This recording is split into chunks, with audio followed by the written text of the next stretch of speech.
There's a watch I've been lusting after for a long time, and I mean like a really long time. Although it's been a feature of many a favourite watch list video, I haven't really spoken too much about it, because it's a watch I assumed I'd have absolutely no hope of buying. But it turns out, through some terrible efforts on behalf of the brand, the depreciation is so hideous it's actually become attainable for me on the secondary market. So I bought it. Today we're going to discover my new watch, what I like about it, what I don't, what I paid for it, and why I think it's the biggest watchmaking bargain ever. Many of you have been asking for videos in the old style with macro photography and a deep dive, so if you like this and want more like it, please make absolutely sure to like the video, comment and subscribe so I know you do. Thank you. Long-time viewers may know I've had a thing for this watch for quite a while in its various different forms, and recently I actually featured the very watch I've purchased in something that turned out to be a bit of a foreshadowing moment. What's that? You want me to buy you? It was in a video I put together about watches that had dropped in price and provided a whole lot of value, and whilst I was semi-joking at the time when I said I should buy it, having said it out loud really sowed the seed in my brain. I say seed, more like a neuron-altering cordyceps. Could it really be? Here's how it all started. I became aware of the pre-owned watch retailer Subdial a few years ago, because having worked in that particular niche of the industry myself, it was important to be aware of such things.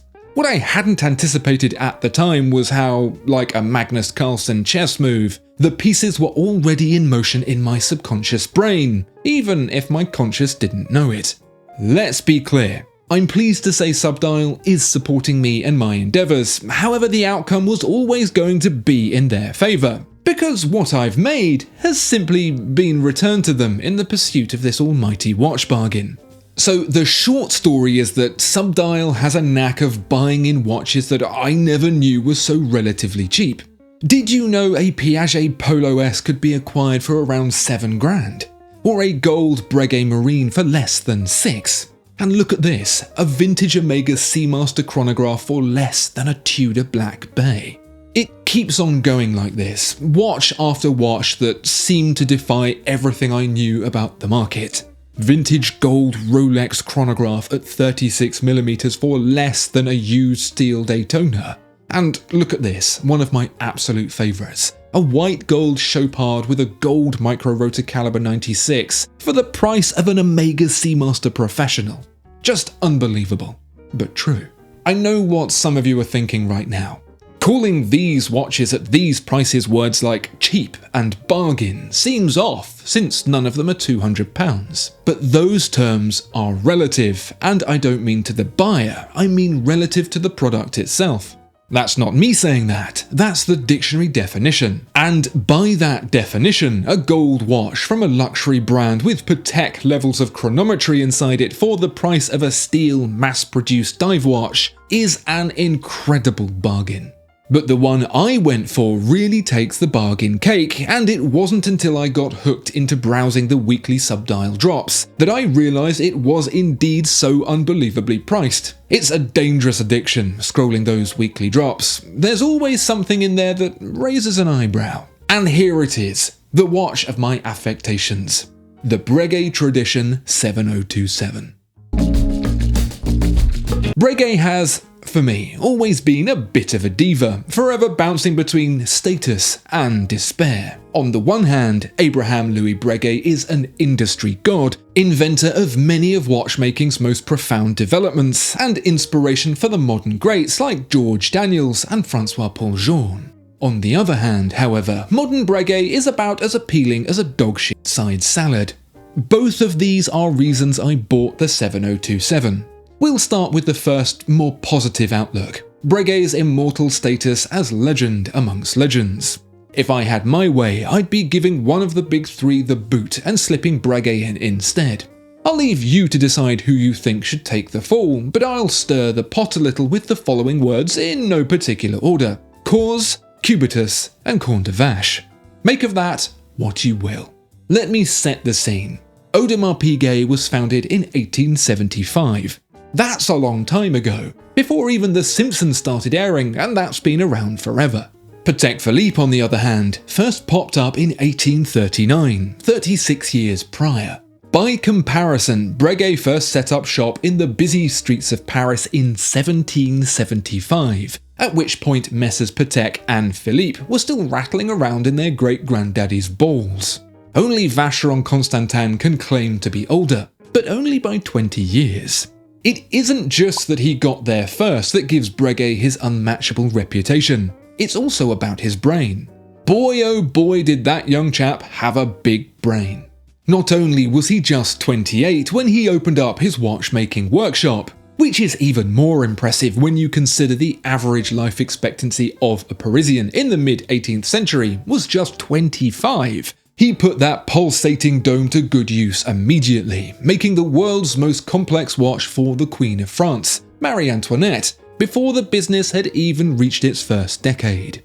And when I say it was the world's most complex watch, I mean back then and for around 2 centuries after as well. Unfortunately, it took 40 years to finish, only to be delivered 30 years after Marie Antoinette's death. You know, what with the no more cake for poor Marie Antoinette. She chose death. The remainder of Breguet's time on Earth was a little more productive, introducing fundamentals such as the balance jewel shock absorber, overcoil hairspring, and dial guilloche. Every single one of those is now a mainstay of watchmaking excellence, with the shock absorber and overcoil making an appearance in just about every mechanical watch made in the last half a century, with all 3 appearing as Breguet imagined them in the Tradition 7027. He also pioneered the incredible tourbillon complication as well, but I'm afraid to say my watch doesn't have much of one of those, so like a sulky pants, I'm not going to talk about it. Not until one I can afford appears in a subdial drop at least. I want to impress upon you just how important those inventions really are. Without the shock absorber, for example, a sprung metal cap that allows the balance to move flexibly on impact, mechanical wristwatches would just be an impossibility. They break all the time. Fine if you drive a Maserati and you're used to it, but for everyone else it would be a massive pain in the escapement. It's such a clever invention that Breguet was called out on it at a well-to-do dinner party. Breguet's brain throbbed, and in a split second he produced his own pocket watch, held it aloft for the crowd of bewigged Frenchmen to see, and promptly spiked it into the ground. His audience was astounded to discover that the slightly dented watch still ran without error. And the overcoil. This is just unparalleled thinking in an age when children had a 50% chance of only ever being children. Concentricity, that is, the ability of a coiled spring to expand and contract uniformly around its center, was up until that point an urban legend in watchmaking. Every balance spring made before then was as centrally aligned as Joseph Goebbels, bouncing in and out to one side instead of equally around the middle. Breguet placed a carefully executed bend on the last coil that fixed everything. How?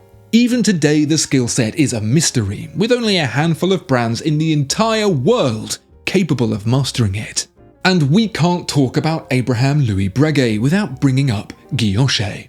There are a number of famous stylistic additions to watchmaking that come courtesy of the big brain on Breguet, but perhaps the most famous is the rose engine turn geometry of guilloche. The elegant decoration was previously used on trinkety items like jewellery boxes, pottery and glass ornaments, although it wasn't its beauty that drew Breguet's beady eye. For him, the functional benefit of the range of textures produced by a rose engine was what got his mainspring wound. For instance, the diamond-shaped Clou de Paris pattern not only better protected against scratches and tarnishing, it also reduced the glare shining back from the dial. And the radial straight line pattern broke up different aspects of the dial to make it easier to read. That left the indication of the hours free to gleam with a circular brushing that catches the light and increases contrast against the black printed markers. Smarter than a sack full of badgers.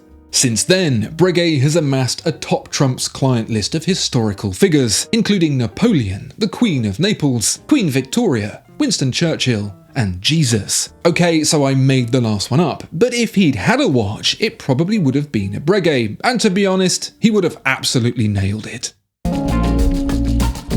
The Breguet Tradition 7027, which is mine and I own, which I still can't quite believe, is inspired in looks by the mechanisms of Breguet's subscription watches, purchases made by way of a deposit instead of a full upfront payment. Think of it as ye olde Kickstarter. By Breguet standards, they were simple but proved exceedingly popular, with over 700 units made by the man himself. What can I say? He was just a generous guy.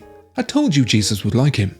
The structure of these movements was based around a large central mainspring barrel, around which the gear train was squeezed in. This made his subscription watches a little larger, but gave them a distinctive layout, with the two biggest wheels hanging down below the thick mainspring shaft. For the most part, these movements were hidden from view, and so I had assumed the Tradition style, with the small dial, was based on a little bit of generous imagination to show both the time and mechanism on the same side. Turns out, the name Tradition is based on a tradition established by Breguet in 1799 in creating the first tact watch, a tactile watch for the blind, or people who wanted to know the time without being rude. On the outer case was a single hand that could be fondled alongside protrusions around the case's perimeter to feel out the time without needing to see. Behind that outer case was the inner, with a smaller dial visible with which to properly set the hours and minutes, its gleaming visage set at the head of that mainspring shaft. It's this watch for the blind that inspired the creation of my Tradition 7027. Some people for whom the look is not appealing might wager it's still been made for the blind, but for me, regardless of price, it's a masterpiece of watchmaking history. In this gold on gold configuration, perhaps a bit more old-fashioned, but in keeping with history, it becomes a KFC family feast bucket of watchmaking skill sets. There's guilloche, there's frosting, there's sunburst brushing, there's polished bevels even on the insides of the wheels. There's heat bluing, there's hand engraving. Just about the only kind of finish it doesn't have is Kimi Räikkönen. And, fair warning, we're going to descend to the ultimate realms of nerdistry here. It doesn't just rely on bridges, but cocks as well. And I think you know, I love a good cock. Allow me to explain the difference between a bridge and a cock. A bridge is the top layer holding wheels in place that's fastened down to the base plate with multiple screws. A cock is the same thing, but only fastened with a single screw.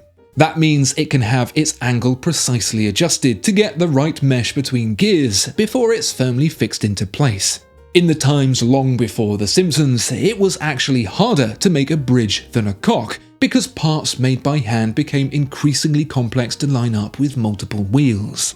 It made more sense to give each wheel a separate cock, so each cock could be precisely adjusted into place.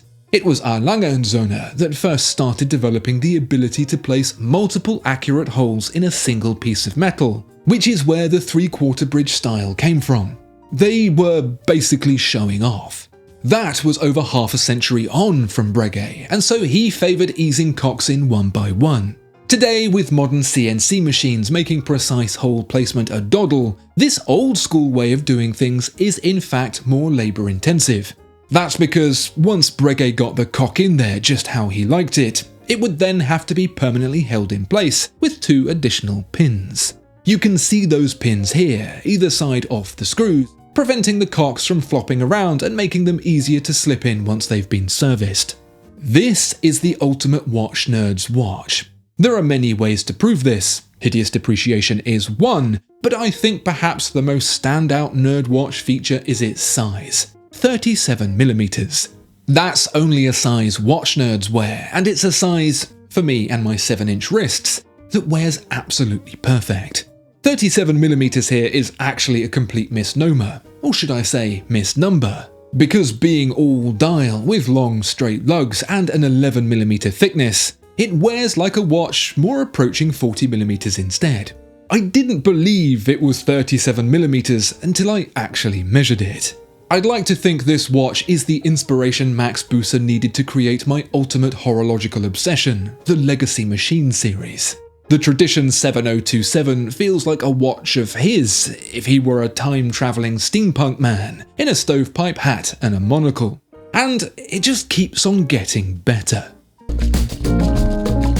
I get the impression this watch was designed simply to be ogled, because there's not a detail in here that doesn't seem to yield some kind of delightful surprise. It's the advent calendar of watchmaking, if only advent calendars were filled with awesome examples of watchmaking and not chocolatey little reindeer nuggets.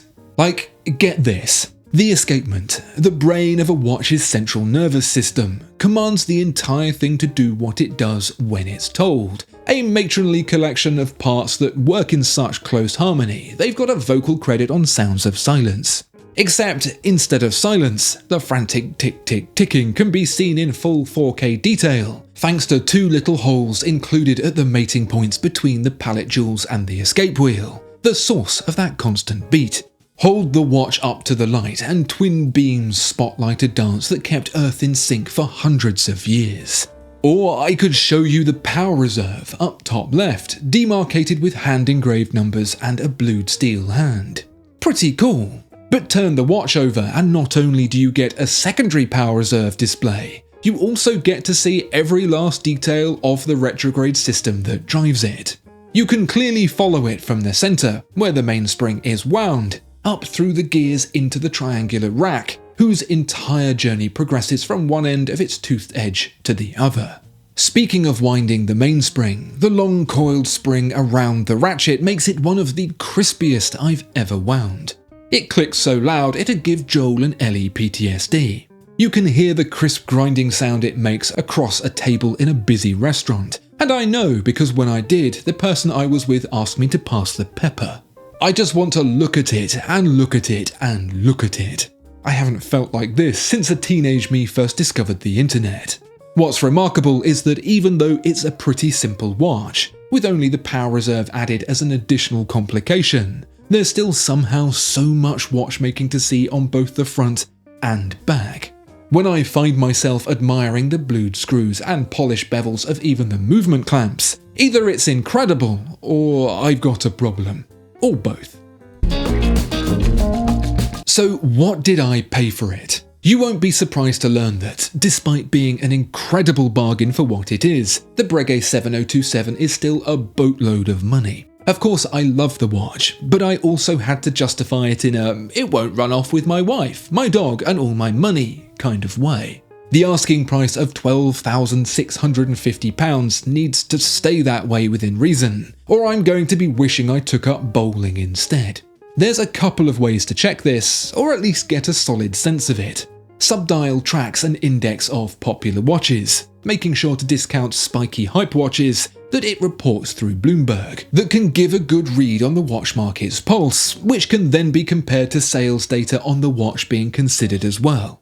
So, for example, over the last 12 months, the index is down overall 7%, but the Tradition 7027 is only down about 1%. For this kind of watch, auction prices are well worth looking into as well, which sounds like a bit of a slog, but is easily done, and reveals that the price has remained pretty stable on the 7027 for a fair old while. You do have to factor in auction fees on the hammer prices for these numbers too, but assume about 20 to 30% for that and you won't be far off. The downside for Subdial here is that you've got the data to argue them down to the right price. Any excuse to pick up the phone and chat watches. I did consider trading in some other watches for it. Subdial do have a trade tool that lets you see how much you could get for your collection and how you could use it to pay off your next watch, with some watches even giving you an immediate live offer when added to your online portfolio. I had to draw the line at adding my wife's watch to the purchase, and then I got told off for adding any watches at all, because as she rightly reminded me, look what happened after I traded in my Audemars Piguet Royal Oak over 10 years ago for what I thought was a rather good £6,000.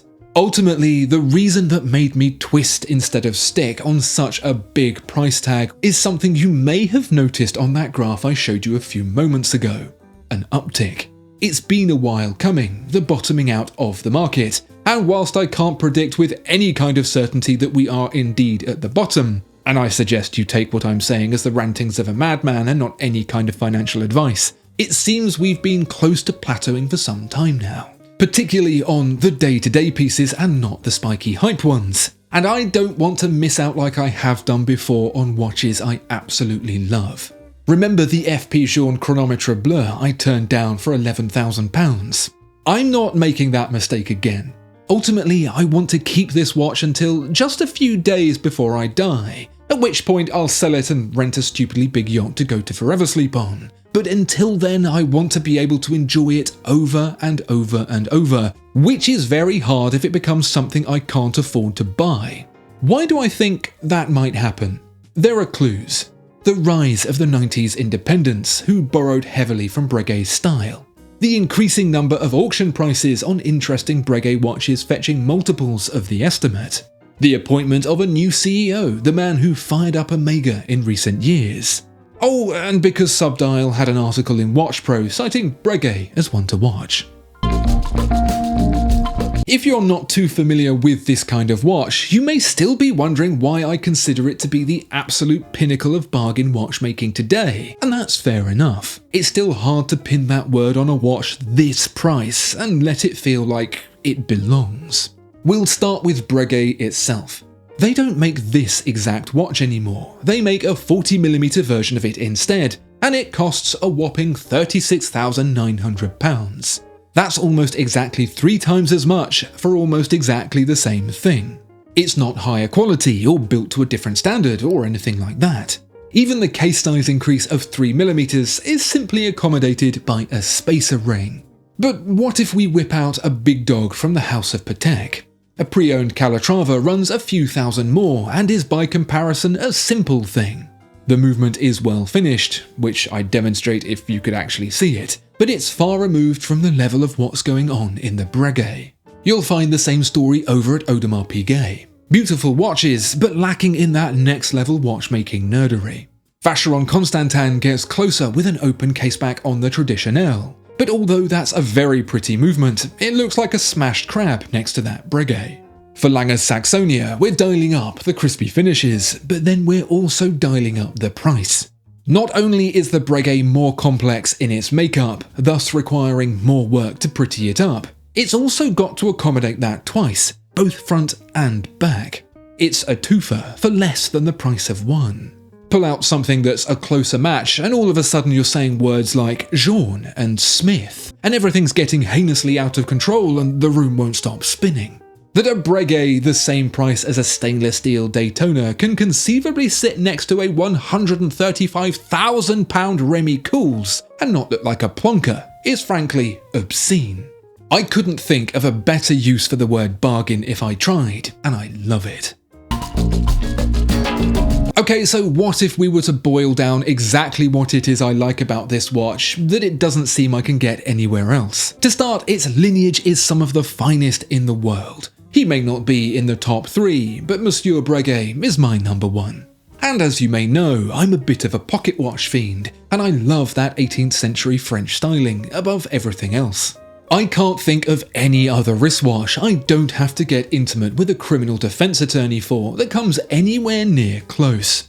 Plus, and I appreciate this definitely doesn't appeal to everyone, hence a value that drops like a Nigerian banknote, since I'm always talking about watches you could wear backwards. This is actually a watch that lets you have your mechanical cake and eat it too, without having to take it off and flip it over. I'm a lazy person at the best of times, and so I feel like the 7027 hears my plight. But of course it wouldn't be a real watch without its faults, and it does have some. Even though the watch wears very well despite its 37mm diameter, the smaller dial isn't the easiest to read the precise time with, and setting it to even the nearest minute is a challenge. You have to commit to living life to plus or minus 90 seconds with this thing. I also don't particularly like the way the strap's held on either. There's a gold bar screwed in there that's held in place with another gold grub screw, which looks like it'll get us chewed up and lost as a dog toy just by thinking about unscrewing it. The watch is possible to use with spring bars instead by ditching the gold screws, but there's a risk the harder steel could chew up the gold threads. Once you've figured it out though, you'll see it does look rather good on any number of different straps, as demonstrated by strap partner Deluxe throughout the video. If you like any of the straps you've seen, you'll find a link to them in the description. And lastly, it's not a dive watch, but 30 meters is barely enough to walk past a leisure centre with.